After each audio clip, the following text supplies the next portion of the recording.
في جلالي واقعيو حلف بكا jirtanitti isiniif haa ta'u obboleeyyan koo amantaa biroo taataa yoyyaa ashama harka fuunee kabajamtootaaf jaallatamtoota maatii maskii fiqir jira jirtu nagaa keessanii har'ammoo viidiyoo ittaanuun walitti deebineeti jirra.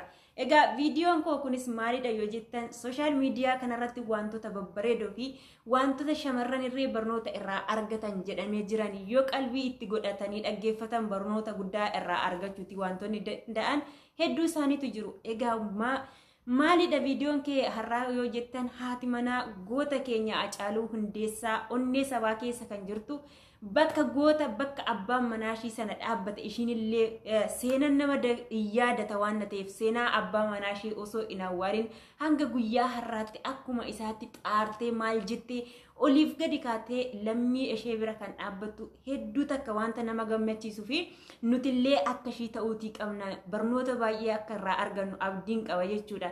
Egaa haati manaa gootaa kuni namoota baay'ee gargaaratii turte edda Hacaaluun lubbuudhaan darbeen booda guyyaa takka manatti galteetii hin beektu jechuudha. Eessatti argamti yoo jettan manneen amantaan ijaarsistii rakkattoota ni laatti fi ni obaasti waan tarree uffata yoo dhaban ni bittiif jechuudha. Kana hundumaammoo sooshaal miidiyaa kanarraa soba yoo ta'e argaatii oollarree arguutii dandeenyarree jechuudha. Har'ammooni eeyyama waaqayyoo ta'ee uummanni Booranaa hedduun isaanii jalqaba onnee loon isaaniitu dhume irraan immoo nama loon isaanii bira darbee horii isaanii nama isaaniitti wanta darbeef har'arree bishaan dhugaatii dhabanii wanta nyaatan dhabanii hongee wanta isaaniin qaqqabeef isaan immoo asirratti uummanni hundumtuu uummanni Oromoo uummata kamiyyuu otoo hin taane otoo sabaa fi amantaadhaan osoo waliin qoodiin har'ammoo achitti waaqayyoon galanni argamu bokkaanis roobee fi namni illee hanga qabu gargaaree har'aan isaan gaanii akkasumarree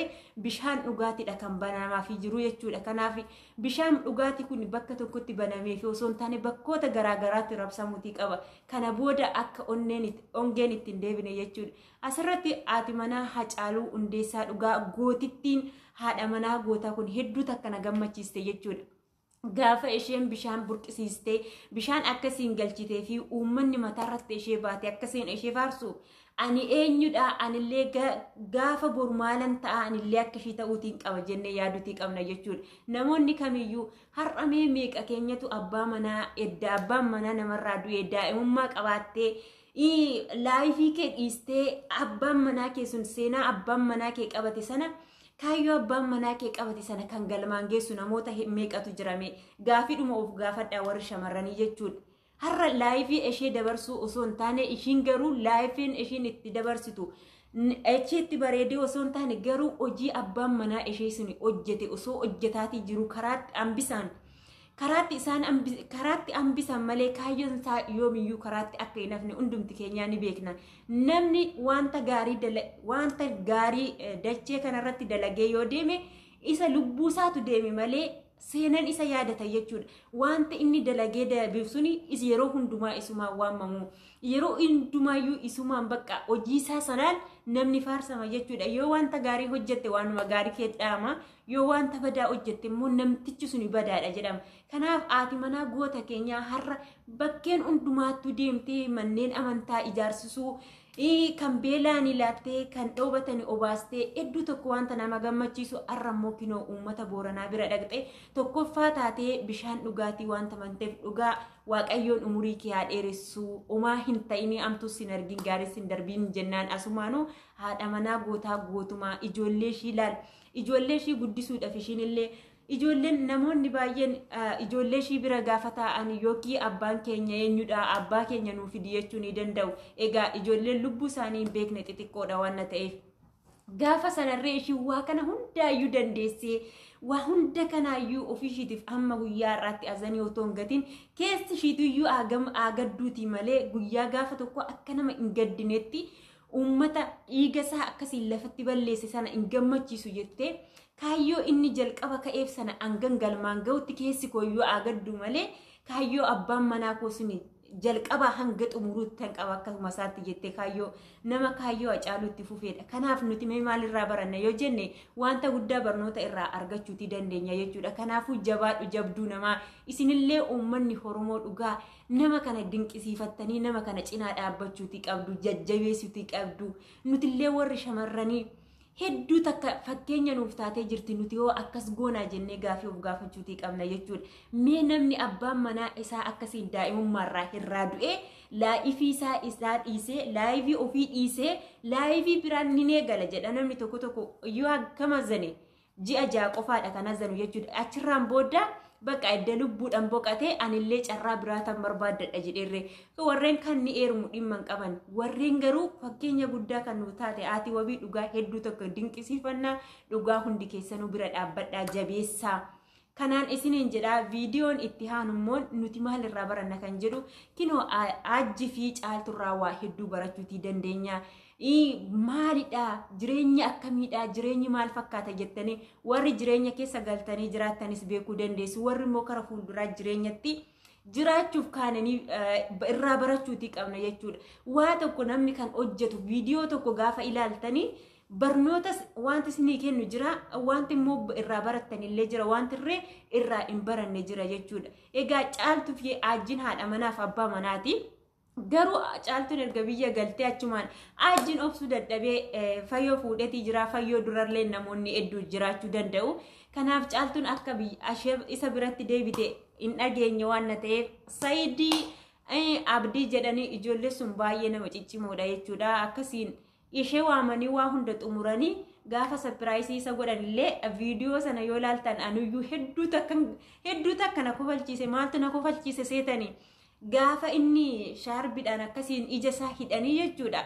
Gaafa irraa hiikamu Caaltuu ta'ee arge jechuudha. Maalidha sapiraayiziin kun jennaani ani tasumaayyuu Caaltuutti hin eegne. Akkuma jetta sana ishiin haati manaa Dubaay sun na fudhachuu dhufteetis jedha laalagaa. Viidiyoo darbe keessatti yoo argitanii waan viidiyoo tokko hojjetanii turanii viidiyoo sun immoo haati manaa kee Dubaay viizaa siifan hojjechiisa jette ati ni deemta moo hin deemtu jennaan fayyoodha yoo ishiin na eeyyamte nan deema kan jedhe sana keessatti argachuutii dandeessu. Har'a gaafa Caaltuu arge garuu baay'ee rifate jechuudha. Baay'ee saalfii hangana hin jenne rifatee waanuma qabatu wallaale. Gaafa fooxaa irraa hiikanii fooxaa ijattiidhanii gaafa Caaltuun isa bira dhufte jechuudha. Sapiraayiziin kun maalidha jennaan maalitti yaadde jennaan animmaa niit isheedhuma Dubaay sanatu dhufee sapiraayiz na godhasse malee tasumaayyuu Caaltuun hin dhufti jedhee hin amanne tasumaayyuu hin amanne jedhee yeroo dubbatu dhageessaniiti jirtu. Viidiyoo sanallee deemtanii ilaaluu dandeessu. Dhugaa wanta hedduu nama saalfachiisu. Mee nuti hoo abbaa manaa osoo qabanu abbaa manaa irratti nama haadha manaa qabu irratti yeroo daddabalaman ishiin haati manaa gootichaa kun fakkeenyummaa namaa ta'uutii qabdi irraa barachuutii qabdu. Dhugaa Caaltuun baay'ee miskiinadha. Ani eenyumti keenya mee obsa akka Caaltuu qabna jettanii yaaddu? Mee bifa koomantiitiin naa barreessa. Ana osoo ta'ee obsa akkanaan qabaa aadiidha umaa rakkoo hin qabu mana lammataa sadaffaadhaanis nan taa'a jettanii warri mee akkasiin kutannoo akkasii qabdan ni jirtu. Kanaaf egaa fayyoon illee karaa deemtu hin qabdu Caaltuun illee karaa deemtu hin qabdu lamaan wal danda'anii. Abbaa manaa tokkicha gaa asiifachiin akka killee kunuunfatanii jiraachuudha wanti isaan danda'amanii. Ani garuu isa akkanaa keessaa tasumaayyuu ittiin galurre faana galuu dhiisati obsa akkanaallee hin qabu jechuudha. Meeqa keessan mee kan obsa qabdan asumarraanu hubachuutii qabdu. Kan biraammoo mucayyoo yeroo darbe anillee viidiyoo irratti hojjedheetiin ture. Daa'imman xixiqqoo takka kan waggaa 9 fi mucaa waggaa 2 baay'ee abbaanii fi haati kan irraa dhumanii. Daandirra teessee yeroo bochuu yeroo obboleessa ishiitiif birrii daandirra teessee kadhattee daabboo ittiin bittuuf akka obboleessi koona jalaa hin duuneefin akkas godhan jettu sana argitanii turtan. Dhugaa namoonni baay'ee yeruma sana karaa TV'tti dabarsanii gaafa sana uummanni hedduun isaanii gaafa bu'an ni argitu har'a immoo ijoollee sun jijjiiramanii uummannis isaan gargaaree har'a garuu haala gaariirra jiru galata waaqayyoo dhugaa gaafan viidiyoo sana argu hedduun itti gammadee jechuudha maaliif yoo jettanii sa'aatii daa'imman baratanii sammuu isaanii qaroomee waa hedduu guuttatan gaafa haati fi abbaan irraa dhumanii wanta qabaniif wanta nyaataniif wanta dhugan dhabanii daandirra dhaabbatanii bu'an hedduu takka nama dhukkubsaa osoo ana ta'e maal goona jennee yaaduu qabna waan hundumaafuu har'a jiraachuu beekna malee boru waan taanu beeknu har'a qabaachuu beekna malee boru dhabuus argachuus dandeenya kan namaa kennus waaqayyoodha yoom akka si kennus hin beektu yoom akka sirka bittinnaa'us hin beektu yeroo baay'ee namni qabeenya inni qabaate qabeenyi sun wanta hin dhumne itti fakkaata garuu soba qabeenyichi ittiin dhuma ni dhufasi ni dhumas itti namanu kana jechuudha hangam barbaaddu qabaadhu hanga feete qabaadhu qabeenyi sun ni dhuma garuu fayyaayyoo jiraate hojjetanii itti argatuun jedha kana ቪዲዮን ኮ አምላኬ ሆይ ያሰብኩት ሳይሆን ያላሰብኩት እየሆነ ነውና ፈቃድህን አስተምረኝ ኃይል የሌለኝ እንደካማ እንደምን ወደ ቪዲዮን ኮ ዮሲኒቲ ዘለ ላይክ ሰብስክራይብ ሼር ጎቹ እንደገቲና ዶጎጎረዮን ቀባደሞ ቢፈ ኮሜንቲቲን ነስሬሳን ስንንጀዳ ዋና ደገፈተኔ ገለቶማ